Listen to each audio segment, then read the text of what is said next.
Voilà, maintenant, ici, je dois pouvoir relancer mon modèle. Mais pour relancer mon modèle, je dois aller sur les options d'analyse. Sur les options d'analyse, je vois que mon modèle est là. Il est là bien défini. J'ai cliqué sur OK. Et là-bas, la vérification, il n'y a aucun problème. Voilà, aucune erreur détectée. Je vais là-bas sur le maillage. Je vois il y a des charges, les live load. Et là-bas, je peux juste, par exemple, générer le maillage et en tenir compte des éléments de calcul que je dois pouvoir aller voir là-bas. Donc, et là-bas, je clique analyser les cas de charge. Et là-bas, ça, mon élément de charge est analysé. Donc, le système est à jour. Maintenant, je vais aller là. J'ouvre. Voilà, ma structure s'ouvre. Déjà, le maillage est tout fait. Dès que le maillage est tout fait, voilà, il y a plusieurs façons de faire la visualisation. La première des choses pour faire la visualisation de ma structure, et c'est comment? La première des choses pour faire la visualisation de ma structure, je peux aller sur système de visualisation, je peux utiliser par exemple, je peux décocher les maillages, je peux les ajouter, les résultats par exemple pour voir les contraintes de mes charges, et voilà. Et autres choses qui sont là-bas, et d'autres choses que je peux voir, c'est si je ne vais pas, par exemple, pour mon modèle avec des sections transversales, donc les cross-section de mes éléments, ça va rester un élément analytique. Et là-bas, je peux réduire le nombre d'aînés et je peux les ajouter. Et puis par rapport, j'ai juste un modèle très simple, très simple. Et par rapport au système, je peux afficher ou les coordonnées locales du système, ou je vais ajouter les coordonnées sur chaque élément, mais je les mets seulement les coordonnées globales qui est là-bas. Et autre chose que moi je peux peut-être faire, vous allez voir là-bas directement les éléments de configuration que j'ai fait à Darevit par rapport à mes éléments en béton pour le matériel. Vous allez voir, ils viennent directement là-bas, tous ces paramètres. Tu vois la classification de mon béton. Là-bas, je les change. Tu vois, je change tout là-bas. Je change, je mets les ciments, les types de ciments que je vais utiliser. Je clique sur OK. Je vais là-bas. Je modifie tout. Ça reste par défaut comme ça, les aciers d'armature. Et là-bas, autre chose encore une fois, l'autre type de béton, classification, standard concrete, tout ça. Et classification, je mets toujours 25, les ciments normaux. OK. Pour les sections, voilà toutes les sections que j'ai utilisées pour ma modélisation. Tu vois, c'est ma section qui est là-bas. Pour ma poutre, tu vas voir, c'est 30 x 45. Et les standards, la norme pour les aciers les aciers, donc les aciers de ferraillage, donc les aciers d'armature qui est FE 500 mégapascal. Voilà, ça c'est la hauteur de ma poutre. Ça c'est la largeur, la hauteur de ma poutre. Et ça c'est les arrangements par rapport à la distance d'armature sur l'ensemble de ma structure. Et voilà là la distance effective. Et pour le ferraillage principal, tu vois les diamètres pour ma poutre, je peux soit te mettre, et pour mes poutres, je vais les diamètres de 16. Et tu vois directement ici, ça me donne les surfaces de ferraillage en mètres carrés. Et pour les barres intermédiaires, donc pour les barres intermédiaires, tu vois par exemple ici, si je suis là, quand je suis barre principale, je suis ici, et non ici, là, oui, et pour les barres intermédiaires, je suis là. Si par exemple je mets 6, tu vas voir, quand je vais là-bas, tu vois que ça va changer, mais je mets par défaut 12. Je laisse, je vais là-bas, je vais ici,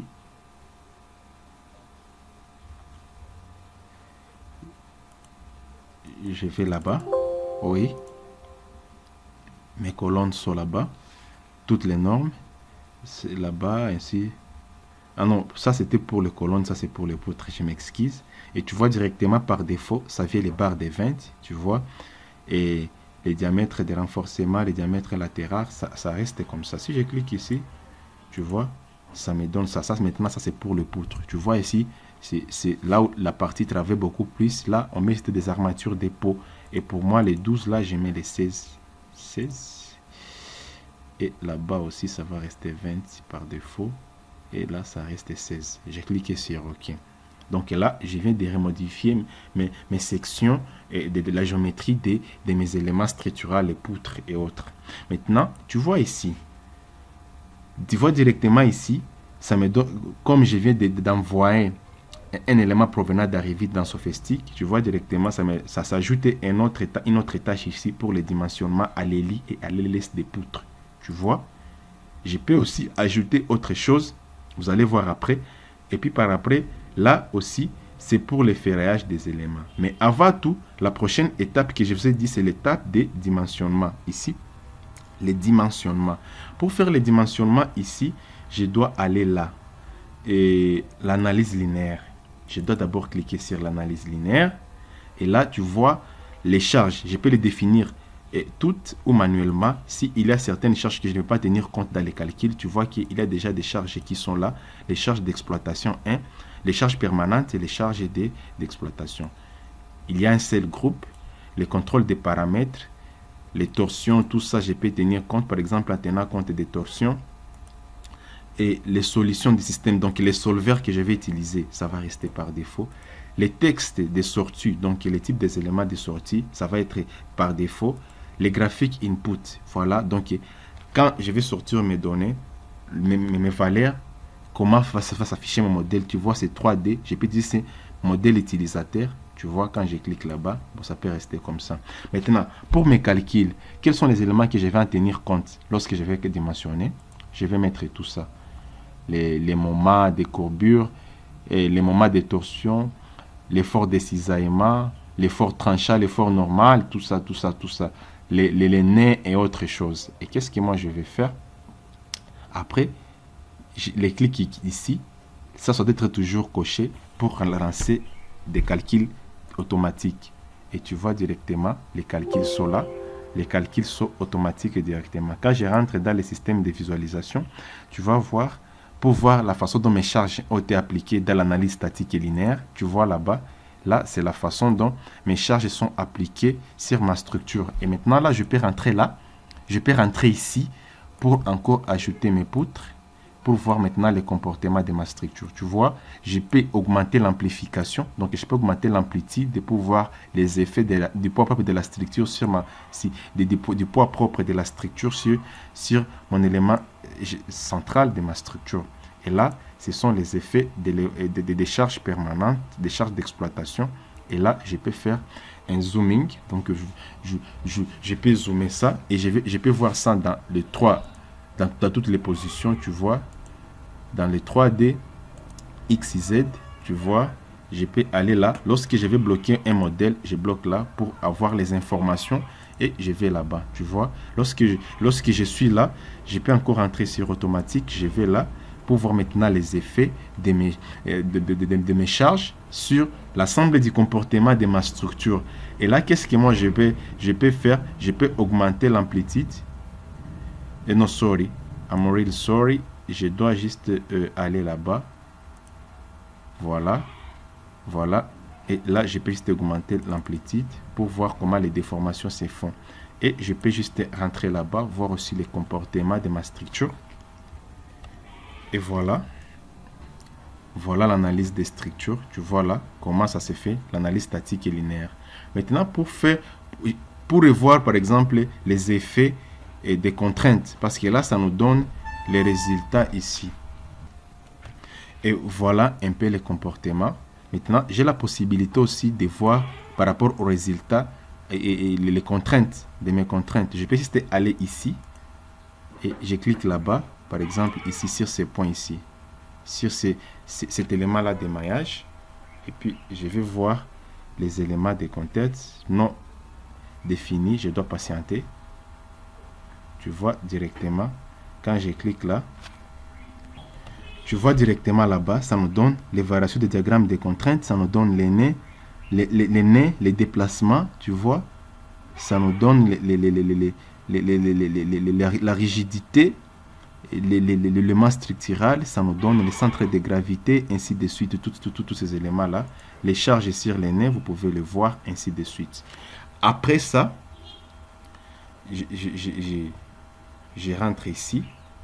Quand je rentre là, il y a autre chose que vous aimeriez savoir, c'est maintenant, je dois ajouter les charges dimensionnantes. C'est là où maintenant, il y a cette option ici qui vient là-bas, la superposition, donc les calculs et superposition pour avoir les dimensionnements. Donc, avant de faire les dimensionnements, il faut faire l'analyse statique et linéaire et pouvoir faire la superposition pour pouvoir avoir les charges dimensionnantes. Eh bien, pour les charges dimensionnantes, tu vois que pour faire les dimensionnements, nous aurons besoin des moments de courbure dans les sens YX. Et là, nous avons le moment XY qui peut être les moments dans le sens XY qui peut créer les moments de torsion. Vous voyez, nous avons l'effort de cisaillement, donc l'effort tranchant et F qui a toujours ses impacts sur les appuis de la structure qui peut créer les cisaillements. Nous avons les forces membranaires et voilà les forces membranaires dans le sens XY qui peut créer aussi l'effort de cisaillement et les moments de cisaillement. Tu vois là-bas et tous mes éléments sont là, la largeur des fissures et bien d'autres. Et voilà, j'ai les charges dimensionnantes. Maintenant, c'est cette superposition de ces charges-là qui va me donner la possibilité de faire les dimensionnements de mes différents éléments. Alors, qu'est-ce que moi je vais faire? Je vais aller là. Je vais juste cliquer sur OK et lancer les calculs.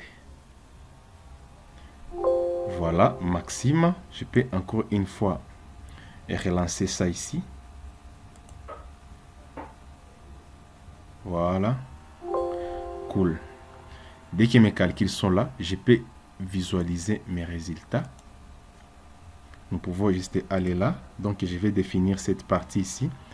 Maintenant, la superposition, je vais passer à la partie dimensionnement des éléments. Comme je vais délancer mes éléments ici, je peux entrer là-bas la superposition. Tu vas voir que lorsque je superpose mes charges, tu vois directement qu'il y a d'autres charges des nodales qui viennent de s'ajouter par rapport au déplacement, ainsi de suite. Et tu vois sur l'ensemble de ma structure. Et puis par après maintenant, prochaine vidéo, je dois pouvoir maintenant vous montrer. Comme on a déjà faire l'analyse statique et linéaire, on a déjà fait la superposition. Maintenant, comment on peut faire les dimensionnements? Comment on peut dimensionner nos éléments, entre autres les dimensionnements d'une poutre, les dimensionnements des dalles, dans l'état limite ultime et dans l'état limite des services. Quant à moi, je vous dis merci et on se retrouve à une autre session. À tout à l'heure.